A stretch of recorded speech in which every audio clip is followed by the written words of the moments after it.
नमस्कार। देखिए, आज बहुत ही दुख है अभ्यर्थियों के मन में कि आपको पता होगा कि 1 टू 5 अभ्यर्थियों को 1088 सीट पर आवेदन करने का मौका दिया गया।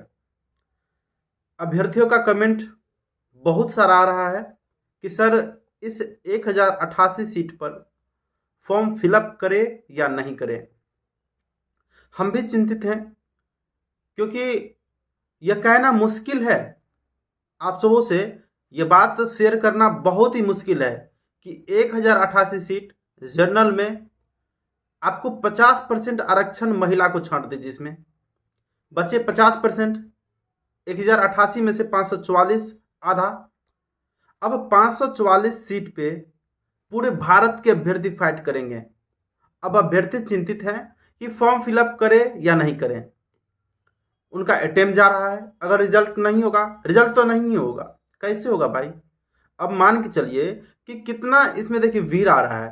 बीपीएससी प्रीलिम्स जो होती है ना, ओरिजिनल, जिससे अधिकारी बनते हैं, उससे कहीं ज़्यादा इसमें भीड़ है, ज़्यादा मेहनत है। 544 सीट पे आप समझ सकते हैं कि 3 लाख के करीब अभ्यर्थी फॉर्म भरेंगे। मिनिमम 3 लाख, अगर अभ्यर्थी नहीं भरते हैं तब। अगर सभी अभ्यर्थी भरेंगे फॉर्म तो कम से कम यह जो फॉर्म है 1 टू 5 में 5 लाख से एबव फिलअप होगा। लेकिन नहीं कुछ तो हम अंदाज के साथ ऐसा बता सकते हैं, एक ऑथेंटिक डाटा, कि कम से कम आपको 3 लाख अभ्यर्थी इसमें फॉर्म भरेंगे। इस जो 1 टू 5 में आज एक संशोधित लेटर पब्लिश किया गया है बीपीएससी के ओर से, कि जिसमें पहले बताया गया था कि 1088 सीट पर केवल दिव्यांग अभ्यर्थी आवेदन करेंगे। ठीक था, बहुत अच्छा था। लेकिन उनके लिए कहीं ना कहीं खुशी की खबर जरूर होगी, जिसकी तैयारी बहुत ही अच्छी है। लेकिन दोस्त, आपको बता दे, तैयारी बहुत अच्छा कहने का मतलब, अगर आप बीपीएससी का प्रीलिम्स एक बार भी क्वालिफाई किए हैं ना, अगर 2-3 एग्जाम पहले से क्वालिफाई करके रखे हैं, है ना, अगर इस तरह का एक्सपीरियंस है, तभी, है ना, आपके लिए यह अच्छा मौका होगा। न जाने बीपीएससी शिक्षा विभाग क्या सोचती है, रातों रात एक नया लेटर पब्लिश कर देती है। अब देखिए भाई, फॉर्म भरना कोई गुनाह नहीं है, अभ्यर्थी फाइट करेंगे, लेकिन मेंटली प्रिपेयर तो रहेंगे। मेंटली प्रिपेयर रहेंगे तब तो फॉर्म भर पाएंगे। आपका एग्जाम 7 से 10 के बीच में होना है दिसंबर में। आज 14 तारीख है। अब बताइए, 1 महीना का भी समय नहीं मिल रहा है। ऊपर से छठ है, 2 दिन छठ में ऐसे बीत जाएगा। मान लीजिए छठ नहीं मनाएंगे अभ्यर्थी, लेकिन फिर भी 20 दिन का समय है भाई। 20 दिन में आप बोलिएगा फॉर्म भरने के लिए। फॉर्म भरने का प्रोसेस इतना लेंदी कि एक दिन में फॉर्म कंप्लीट होता नहीं है। क्या करे अभ्यर्थी, फांसी लटक कर मर जाए। अगर आपको ऐसा ही करना था तो आप फ्रेश नोटिफिकेशन जो रिलीज किए थे बीपीएससी 2.0 का, उसी दिन कर लेते। कम से कम अभ्यर्थी परेशान तो नहीं होते, मेंटली घबराते तो नहीं ना। बहुत दुख है ना। देखिए, बहुत सारी कमेंट्स आ रही है कि सर, इसमें फॉर्म फिलअप करें या नहीं करें, अटेम्प्ट बर्बाद होगा, है ना, क्या होगा नहीं होगा। तो आपको बता दें साथियों कि जो भी अभ्यर्थी बीपीएससी फेज 1 में भाग लिए थे, जिनका रिजल्ट किसी कारणवश नहीं हो पाया, अगर इस बार फिर से 1 टू 5 में फॉर्म फिलअप करते हैं तो आपका एक अटेम्प्ट निश्चित है जाएगा। फिर आपका बचेगा लास्ट अटेम्प्ट, जो कि एक अटेम्प्ट और होगा। अगस्त में बोला जा रहा है वैकेंसी दिया जाएगा। हालांकि अगस्त में वैकेंसी इससे जरूर ज़्यादा आएगी, लेकिन उतनी बड़ी संख्या में नहीं आएगी जितनी फेज 1 में आई थी। तो फिर भी 10,000, 15,000 या 20,000 कह सकते हैं कि इतनी 1 टू 5 में वैकेंसी आ सकती है। सीट तो बहुत खाली है। अगर पूरी सीट पर वैकेंसी निकाले तो फिर से उतनी 50,000, 40,000 के करीब सीट आ जाएगी। लेकिन उतनी सीट पे गवर्नमेंट नहीं लेगी, उतनी सीट पे लेगी नहीं।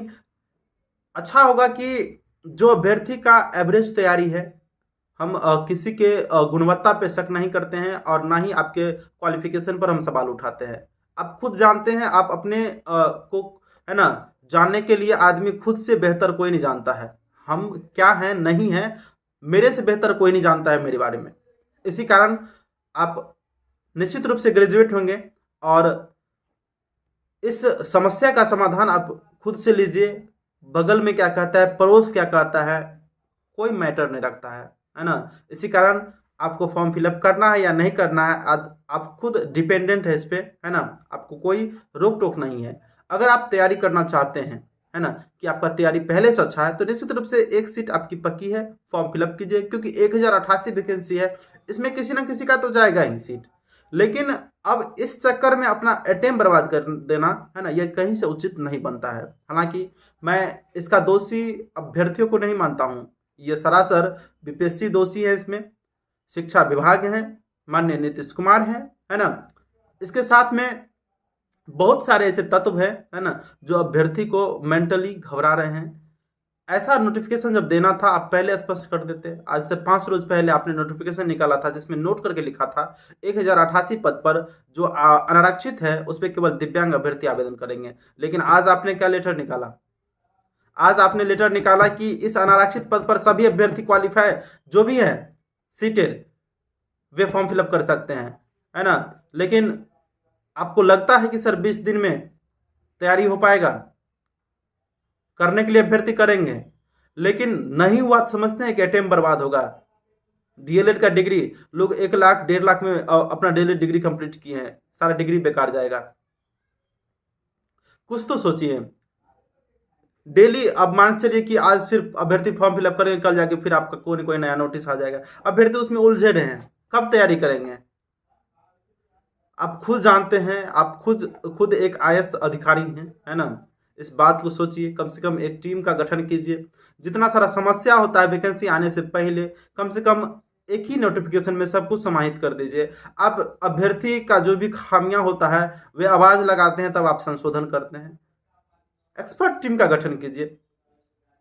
हम लोगों को बोलना कहीं से उचित नहीं लगता है।